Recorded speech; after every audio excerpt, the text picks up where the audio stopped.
What's up, fellow degenerates? Mickey D here for Cold Beer Sports.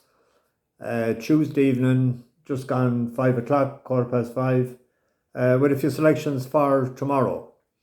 Bit of housekeeping to be done first before we get on to the selections. The Mad Merrigan update. Few people interested in it. Sean Dowdswell, I think, is very interested in music, and he was wondering what was the story.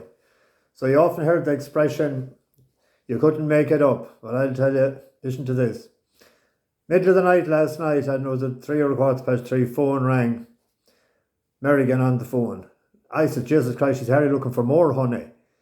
So here, chatting anyway for a second, and he said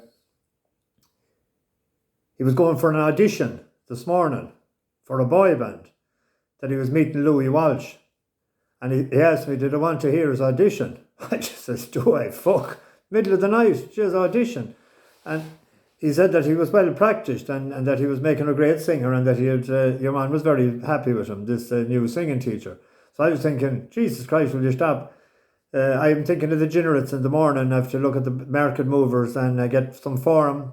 But he said he has a new waistcoat bought and a dicky bow, and he was heading for Dublin this morning doing an audition. So that's the end of the discussion about Mad Merrigan's exploits singing after that anyway. He must have lost the plot, because otherwise it's a miracle. Sure, he couldn't have improved that much.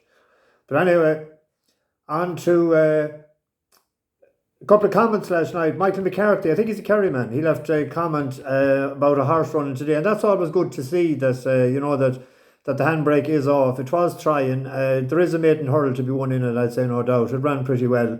Each way price anyone that backed it. It's great to see all the ladies commenting as well. And I always say, when ladies are interested in horses, and it's a better chance for men to get to the races. Only joking, women. But anyway, on to today's selections. It wasn't a bad day. Not a bad day at all now. The first one, Be the Difference. I fancied him a lot, all right. He hosed up, and I had to laugh. The commentator said that you'd like to be lying back in the armchair watching the way he won. I just tell him that it's far better to be lying back in a bath of Radox when he's winning like that. But he won snug. He'll be winning again, without a doubt. And then on to my, it was my better selection of the day, Lake Chad. I was hot on this one as well.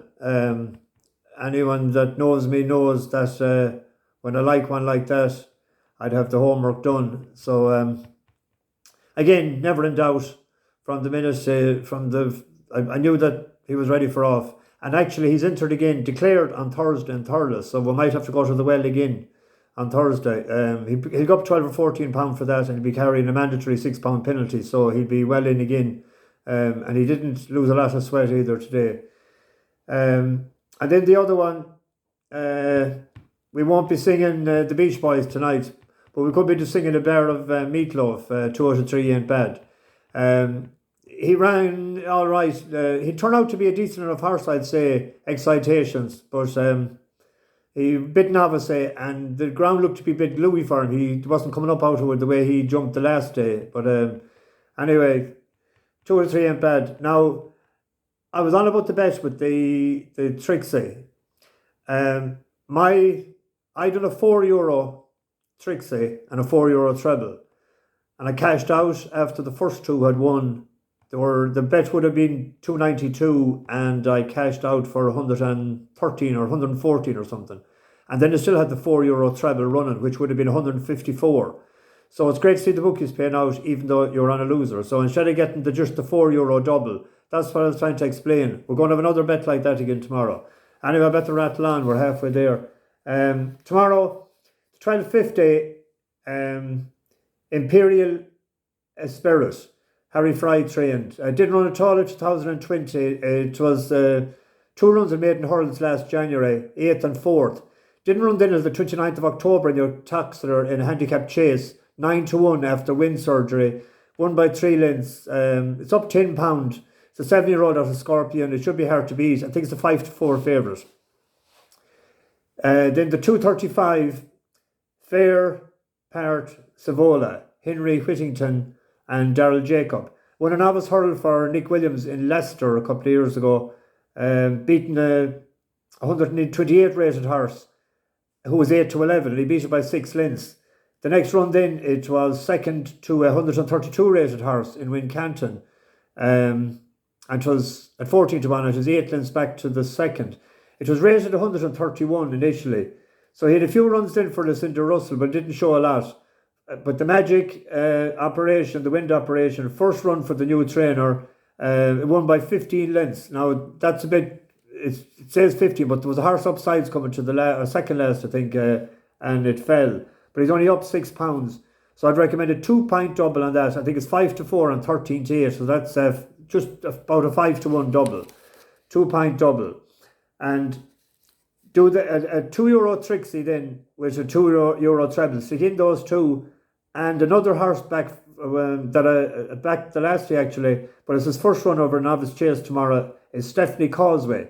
Second run again from a wind operation. So the three of them are second run from a wind operation. That's why I'm putting this one in. Now this one is a 3-1 shot. It has one horse, Edward Stone, is probably the likely favourite. Could be maybe even money 10-11.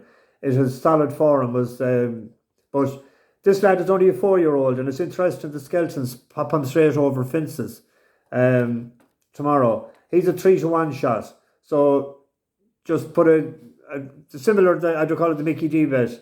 €2 Trixie, €2 treble. First to win, cash out, or because you have your double going as well on the other two, because that's the one in the middle, right? Now, the big race tomorrow is a 30,000 Veterans Chase.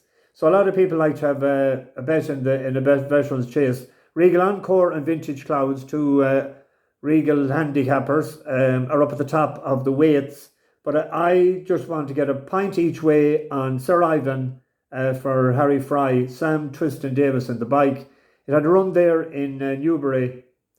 No, it was a Chepstow lately. So he's about 13-2, pint each way. And then there's one in Dundalk tomorrow night. It's called Wee Jim. It's in the 6:30. It's 20-1, pint each way. The reason I'm including this is it used to be trained by John Ward in England, won a couple of races, and it was rated 92. It's out at Canford Cliffs. It's rated 54 now, and it finished 4th the last day over a mile. And I said straight away, needs a step up and trip. Lo and behold, tomorrow, 1.5 miles.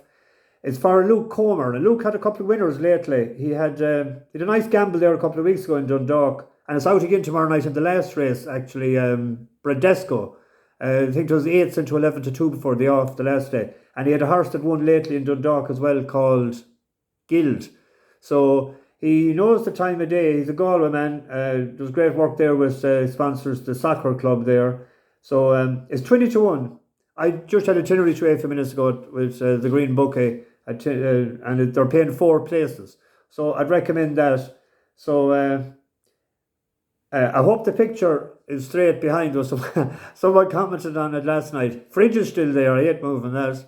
And I don't know. I think everything else is all right, is it? There's a Bridget's Cross over there. Is that all right? Someone might be looking.